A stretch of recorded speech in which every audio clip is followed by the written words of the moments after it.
So good morning mga igan, at kararating ko lang galing ng palengke at magluluto ngayon tayo ng liver steak. Favorite siya ng ating mo Joyce, kaya ito.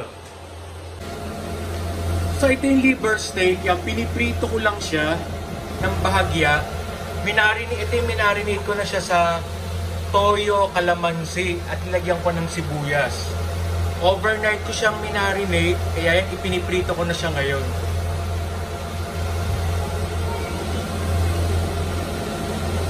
So yan mga igan, tinanggal na natin siya kasi hindi pwede natin siya ma-overcook kasi magra-rubberize yung texture niya. So tinanggal na natin. So itong pinag-marinate natin, haluin lang natin dito. Iaano lang natin siya, i-reduce lang natin.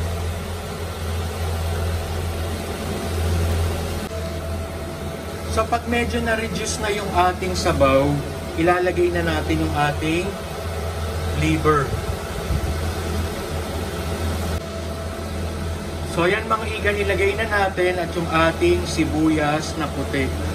At okay na yan. At pahinaan lang natin yung apoy at ready to serve na yan. Very simple pero masarap.